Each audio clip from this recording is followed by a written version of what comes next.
Hey everybody, it's Christy with Betty Chic Boutique, and I am a part-time Poshmark reseller. You can find my closet on Poshmark at Betty Chic 1116, and you can also find me on Instagram if you're on Instagram at Betty Chic Boutique. And I wanted to share with you guys a couple of things today. One of them being why I even do this Poshmark thing, like how I started and why I'm doing it, because I feel like that will help give you the context around some of these other things that I'm going to share with you, which is where I'm at currently in my Poshmark business, what I'm thinking about in terms of growing my business, and then also some of the specific strategies that I'm going to be doing over the next week to be able to kind of kickstart things back into gear. And then in my next video, what I'll do is I'll share with you guys the results of that. So first of all, why did I start doing this Poshmark thing? Because to be honest, it's not an easy side hustle. I mean, it's fun. The shopping part is fun. Who doesn't love to go shopping? But the listing, the constantly doing the different strategies that Poshmark, gives us tools to be able to hopefully sell lots of things. And there's definitely, a social media aspect to all of it.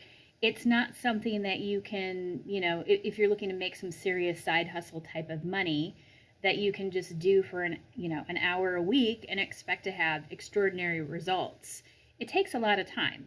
So one of the things that I was thinking about, I watch a lot of other poshers on YouTube, and one of them is Nicole State.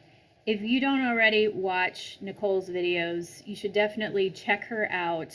You should subscribe to her channel because she does a lot of great things. She talks about a lot of great things about her Poshmark business, but she posted something recently that was, 5 things you should think about if you are thinking about becoming a full-time reseller. Now, this is a side hustle for me. It's a part-time thing, but I think there were a lot of things that she talked about that as I think about scaling my business, even if I don't want to go full-time, which right now I don't. I've got a great full-time job. I've got a lot of flexibility. There are lots of great things about having, a regular day job. But nonetheless, some of the things that she talked about really resonated with me. And the very first thing was understanding your why. So why do you even want to do this? And there were a couple of things, a couple of goals that I had specific to just being able to pay down debt. Really, that's why I am doing the Poshmark game, is because I want to have extra money to be able to pay down debt so that I can start saving for retirement again and to travel and to do all these other things. I wanted to take a very, short amount of time to just really try to kick butt in terms of a side hustle. And Poshmark has been a really great fit into that. So I started selling things out of my own closet back in March of 2018. But it was a year ago in September of 2018 that I really kind of kicked things into high gear. And at that time, I had a monthly gross sales goal of $500 a month. I was like, if I can do $500 a month, that is fantastic. That's just extra money that I can use to, immediately take and pay down debt. And I'd say in the last 6 months or so, I've really seen the ability to make more than $500 a month. And so now my monthly goal, if you can see it, it's $1,000 a month. So that's what I want, is $1,000 a month, part-time, side hustle from Poshmark, to ultimately be able to pay down debt faster. Okay, so I understand my why I'm doing this, why I'm taking time away from, my evenings, my weekends, to be able to, put things on Poshmark and try and sell them. So that's my why. And then that also kind of plays into, I think, writing a business plan, which was the second thing that Nicole mentioned. I think writing a business plan is actually really smart, no matter if this is a part-time side hustle or if this is a full-time thing.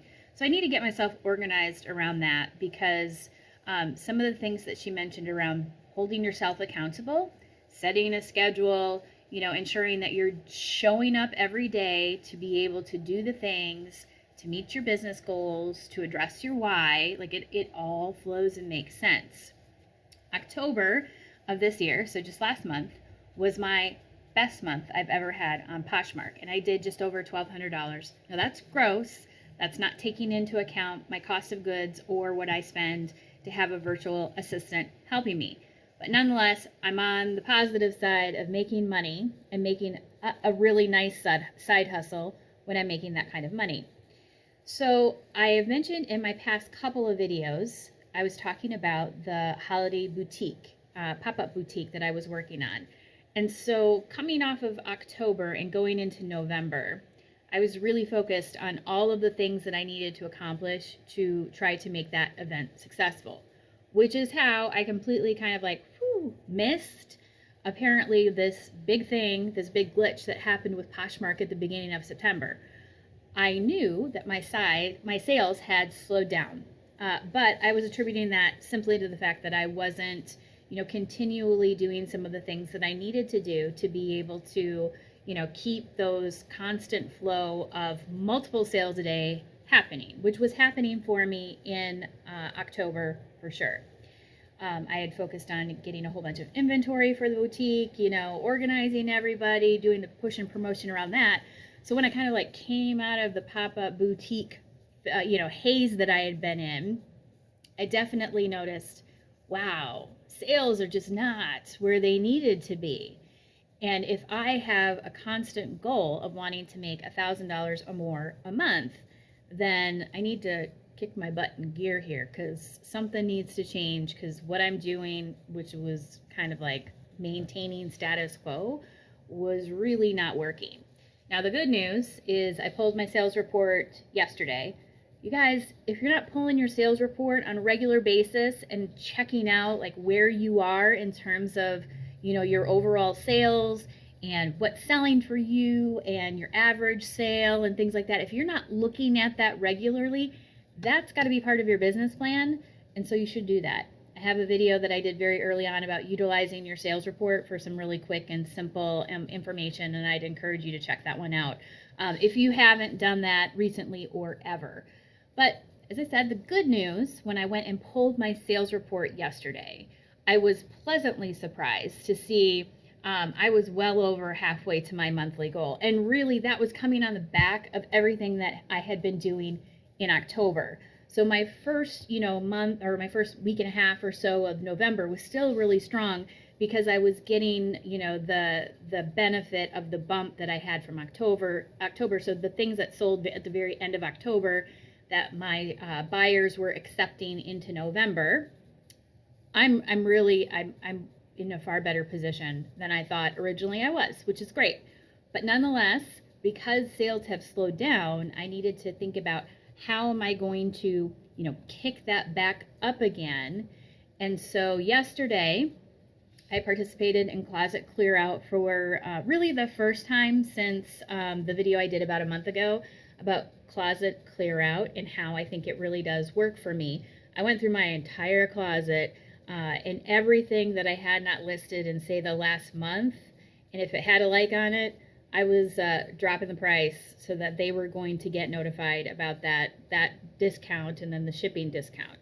And to be fair, I didn't have the same type of results that I had last time, but nonetheless, I had 6 sales yesterday, and so that was fantastic. I feel like I kind of like started to go, okay, I'm recovering from, the dive, and I'm evening out, if you will. So all of those packages went out today, which is great. But I can't depend on just closet clear out as a strategy to help me in, kicking my butt into gear for November. So I also went back, and I haven't listed anything new really in it's probably been a month. I go through cycles where I list a whole bunch of things, and then I don't list anything again for another, say, 2 or 3 weeks, where I do it again, where I've gotten a big push of inventory, and then I go and I list a whole bunch of things again. So I like to keep things, as I've mentioned before in other videos, around 500 items. And when I had gone through my big push the last time, about a month ago, I had probably 530 items-ish in my closet. and I was down to 480. Like I had definitely dipped below the 500 mark. So last night, all I did was I listed. I turned on the TV, had some, mindless things going on in the background, and my light kit died on me. I bought a new light kit. I bought actually my first light kit in October, and it lasted just 30 days. Luckily, it was the last day that I could submit for a return on Amazon when the light just completely died on me. So I was without my light kit, which I felt like was such a key part of me being able to feel really comfortable, doing all of these listings. And I almost felt like, I'm at a standstill. What do I do without my light kit? You go back to the way that you were doing things before. I have a big old board. It's a big white board that I can do flat lays on. I do have a light that I can shine down on top of it. So whatever time of the day it is, between the background being white, the light on top of it, and then using just the simple camera editing app on my phone, I was able to go through, and I did about 15 listings last night. I thought I was up to 500 when I quit, and then I realized I was short by one. Wah, wah. It happens. So I have sold something today. I sold something that was it was an item that I dropped yesterday on Closet Clear Out. So that's the only sale I've had today. But I am looking at listing like a fiend over the next week. That is the challenge that I have set for myself. I have about at least 150 items sitting in my death pile right now. My goal is by end of day this upcoming Sunday that I will have listed 100 items. So between the 15 items that I did yesterday, I'm doing a Sunday to Sunday challenge to myself where I'm going to list 100 items. And we'll see what happens. I think that listing is a pretty critical lever that you need to pull on very regularly to ensure consistent sales. Now, I've heard, different things about the cadence of that. A lot of people will say list 3 to 5 items each and every day to be able to get daily sales. That just has not been my reality. I love that idea, but some days I'm busy.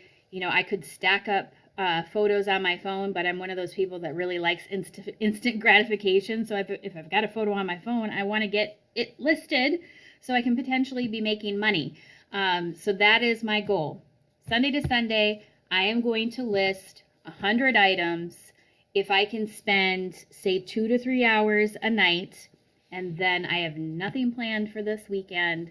So Saturday, Sunday, that's my entire plan, is just to get out from under this huge death pile that I have created. And a lot of these are items that I had bought for the boutique. So I'm not doing relisting. I do need to do some relisting for sure. I think that is a great idea, that if you don't have items or time, that going back and pulling your staler listings and then relisting that so you can put it at a higher price point, have your wiggle room, you can do closet clear outs on these items again, things like that is definitely a really solid strategy. It's not one that I have to do right now, and it's not one that I want to focus on because I have so much inventory getting ready to be listed, just kind of sitting there waiting for me to get around to it. So 100 items between yesterday, Sunday, and next Sunday. And what I will do is I will absolutely post an updated video next Monday night and let you guys know what happened. So did listing 100 items over the course of a week increase my sales enough to put me back on the same track that I was on in October? Like how things are looking, because to be quite honest, that still gives me a week then. If this doesn't work in terms of spurring my sales, then I need to course correct and I'm going to need to do something else. And I haven't quite thought about what that something else may be yet, because, of course, focus on one thing at a time. That's always the mantra that I'm thinking about, is focus on one thing at a time. Focus on changing or updating one key selling strategy and see what happens. Then you have that data to be able to make decisions about what you're going to try to do next. Don't try to do too many things at one time. Just don't. Focus on one thing, do it really, really well, see what the results of that are, and then you can continue to evolve your strategies from there. So look for a video from me next Monday with the results of my 100-item listing challenge. To make sure that you're automatically notified, you can do something really simple. Just click the subscribe button below. Just click it, and you will be automatically notified when that video goes up. I would love to hear what you guys are doing to be able to increase your sales right now going into this key holiday season. Hit me up in the comments below. I would love to hear from, from everybody about what you're doing. And yeah, so if you find this interesting, click the subscribe button. And of course, if you want to see some of these items that are going up, you can go check that out on Poshmark, on my Poshmark closet at Betty Chic 1116. I'll probably also be posting some of the cuter stuff that I really, really like, that I'm always in the back of my head going, if this is in my size, I want to keep it, but I don't. I'm very good about listing kind of everything that comes in the door.